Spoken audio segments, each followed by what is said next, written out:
Hello, Fab people. Welcome back. Welcome back to our YouTube channel. My name is Abigail, and this is my cute husband.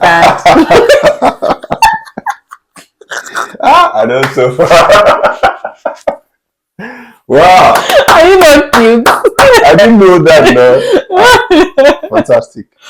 Okay, this is my husband, Dfabfamily, and together we are the Fab Family. You got it. So if you're new to our channel, you're welcome.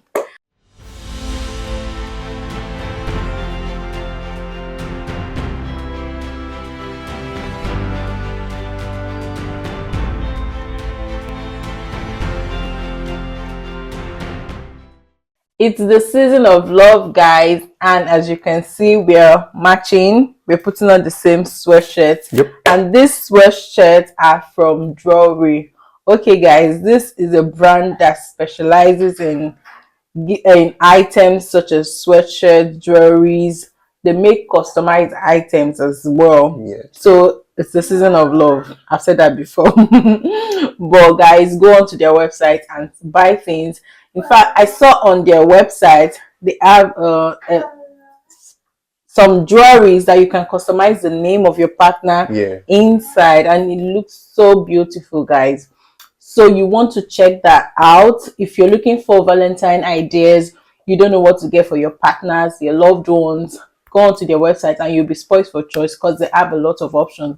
And hold on, we have one more. This is also from Drawelry. It came with our names. I don't know if you can see it. It's customized. Our names are on it, and it's like what are we going to call it? Like just art. You can just artwork. Something like a family tree. Family tree, yes. So you can see Oluwafemi. That's Fab Daddy. Oluwafunsho. That's me. Oluwayomife. That's our first daughter. Fab baby one. Oluwanifemi. That's our second daughter. So we have love here. Yes, one love. Keep us together. Okay, so we're just going to put that maybe on the somewhere around the house. Okay, so what are we saying? You get a lot of beautiful items from Drawelry. Okay, use our link on the screen and you get percentage of everything you need will be in the description box. Yes. Okay, guys, if you love our sweatshirt, you can also order. They have it available in different colors. Yeah. And you can even tell them what to write on it. Like you can see, we wrote Mrs. Firstly, Mr. and Mrs. Yes. And if you look deeply, you see Fab Daddy and Fab Mummy. Fab Mummy. Okay. All right, guys, let's go straight to today's video. Yeah. Have the floor. So today we'll be talking about something it's very important to me, and in light of recent events and happenings, and what we've seen and heard on social media, we are not even really that social media type. Just based on our experience and our little knowledge in marriage, because as you know, we just got married recently. So just to share our thoughts is to say that please, as much as possible, if you are not yet married, or you're looking to get married very soon, or you're looking to go into a relationship, these are three things we feel, based on our opinion, these are three things or three traits or three kinds of partners we feel that you should not get married to. You should not. You should run away from. Run, please.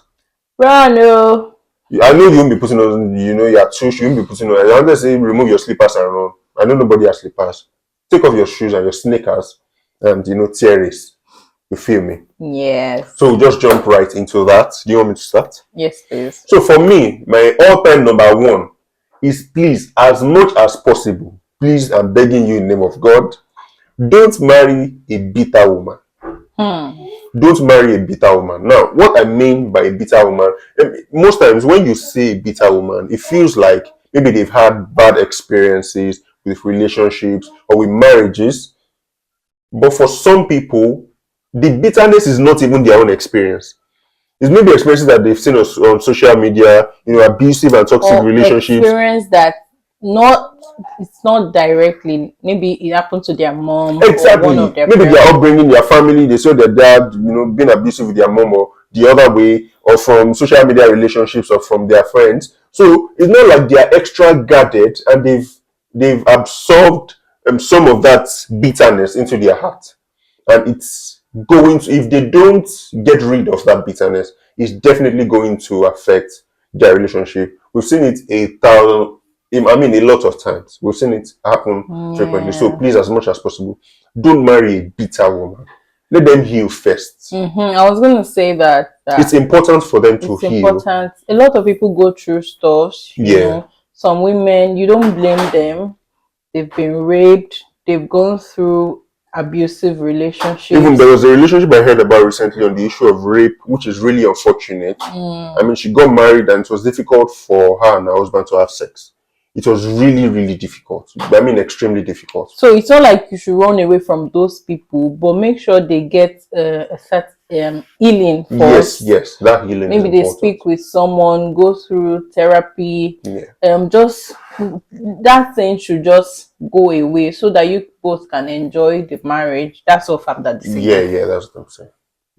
Yeah. So for me, number one is don't marry a selfish man or woman. But in this case now, man. Don't marry a man that loves himself so much and it doesn't prioritize other people. Like, he is first in all situations.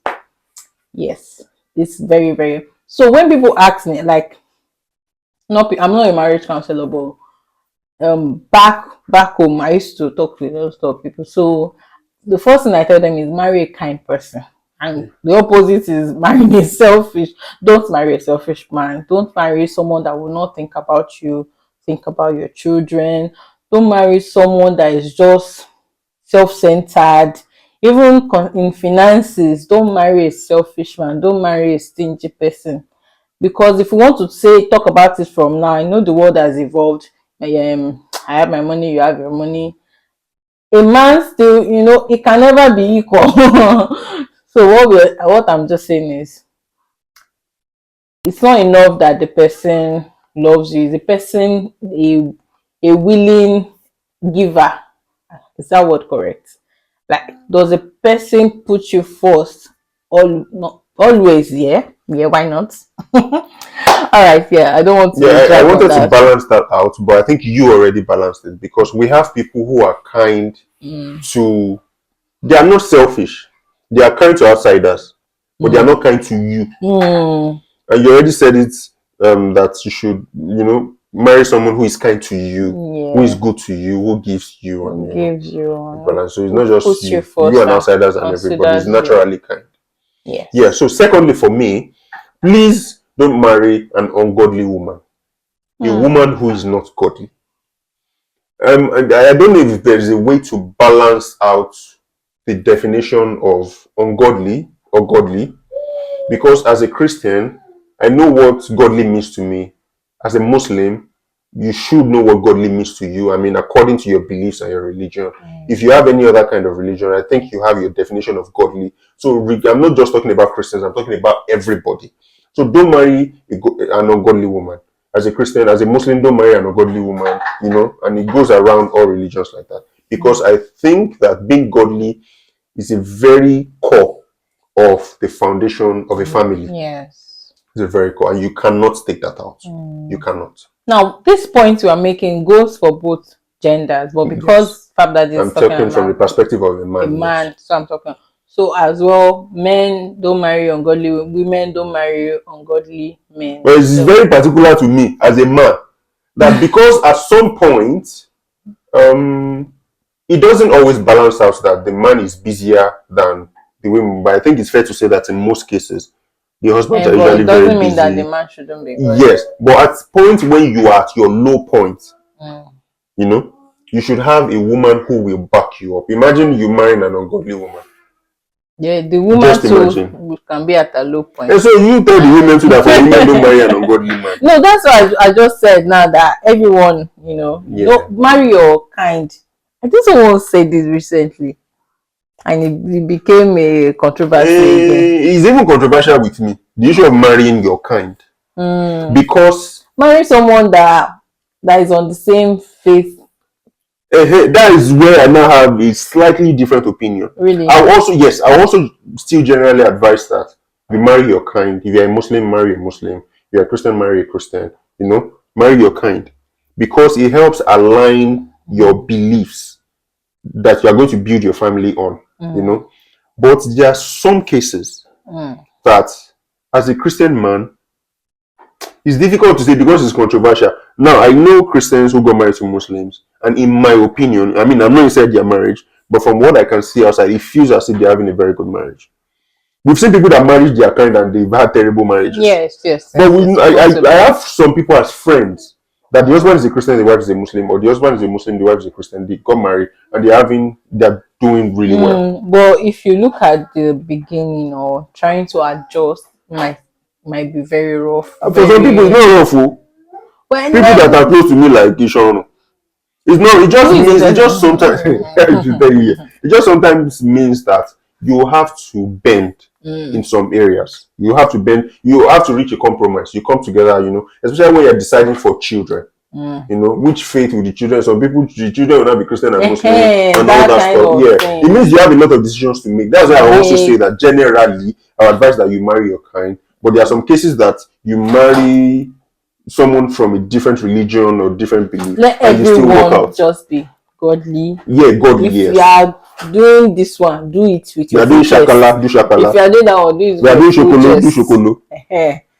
All right. So the second point: don't marry a man without vision. Don't marry a man who has no future ambition, who doesn't know what to do with his life, who has no plan for himself, not to talk of you. Do not marry a man that you cannot trust with a project. Okay, let's say, you're thinking of so many things now. You just, babe, let me think about this. What do you think? Anything is good. It's okay. It's fine. So, man that has no value, no input, no tangible input to your life. That's why you married me. You said that you see my glory.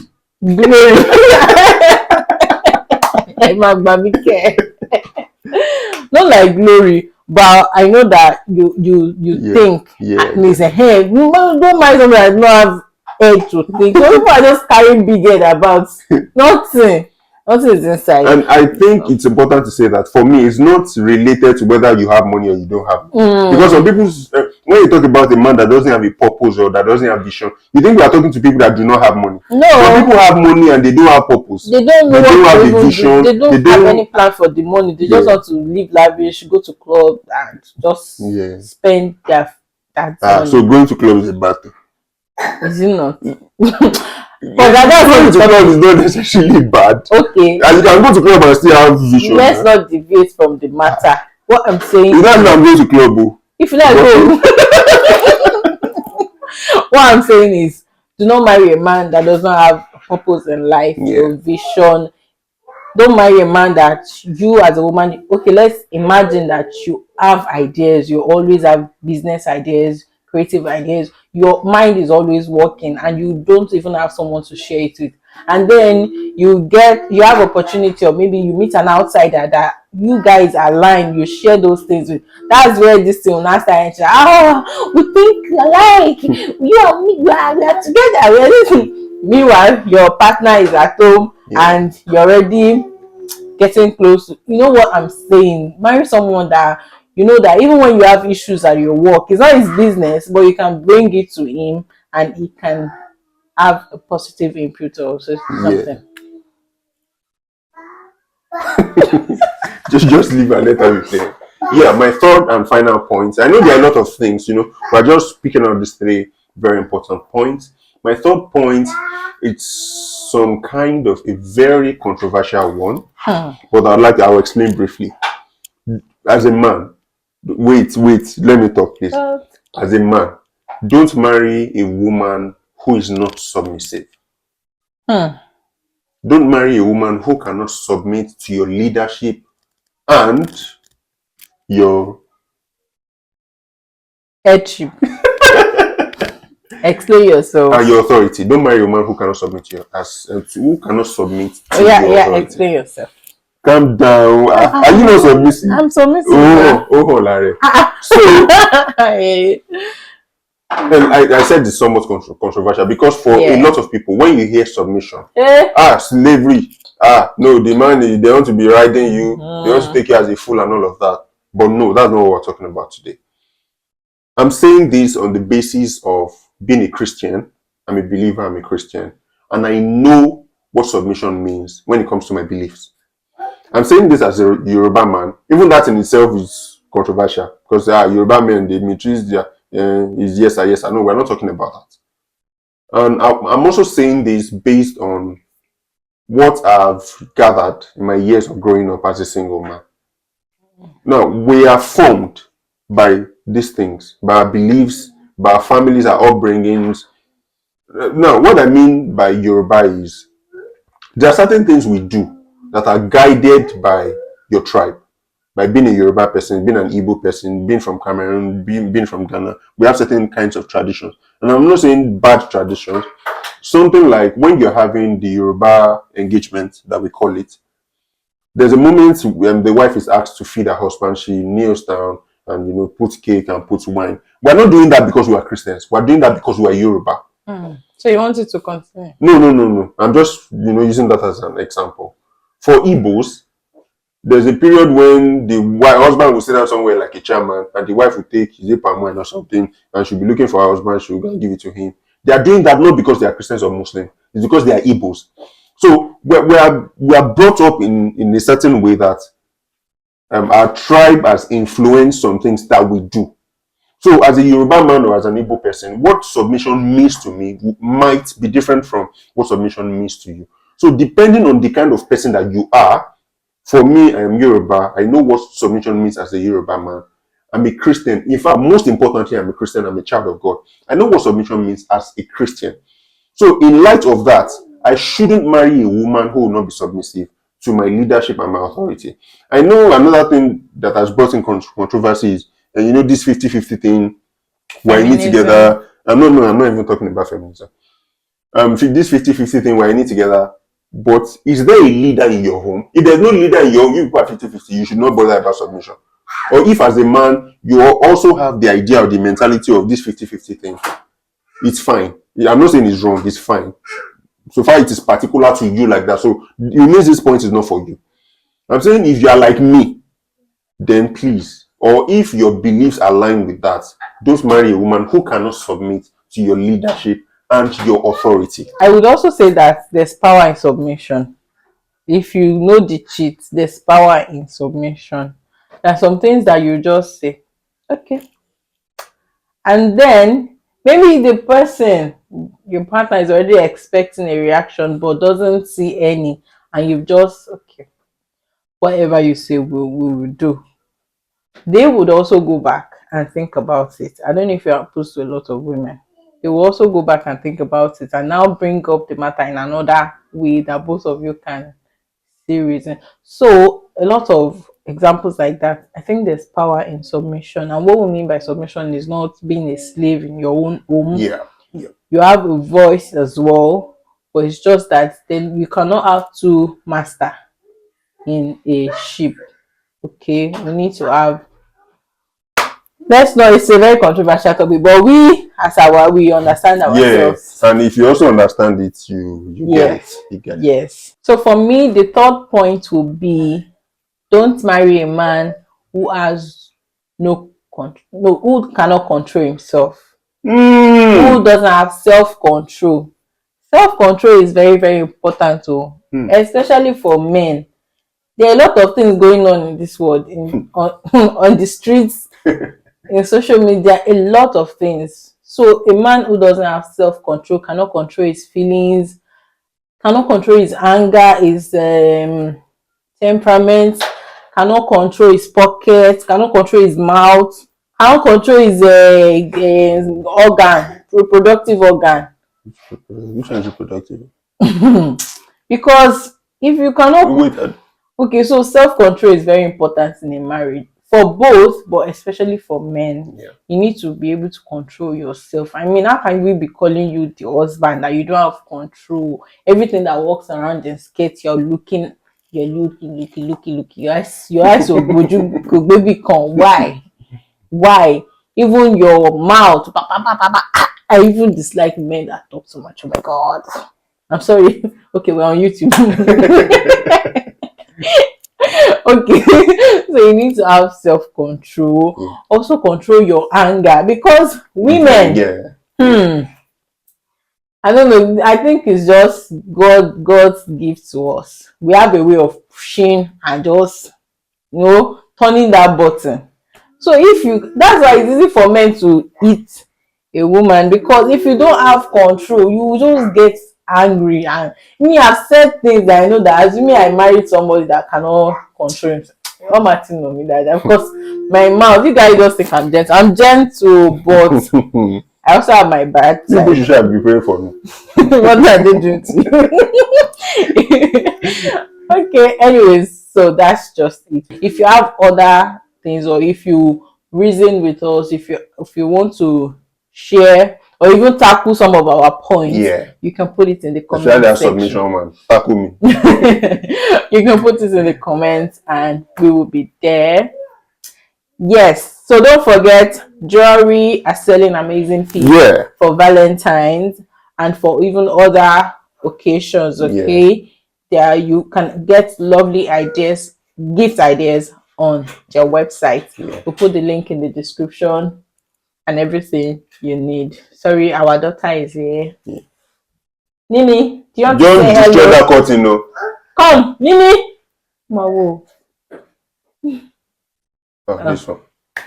Anyways, we'll see you in the next one. Thank you for watching. If you're new to our channel, please subscribe, share, and like our videos. Do you want to say anything?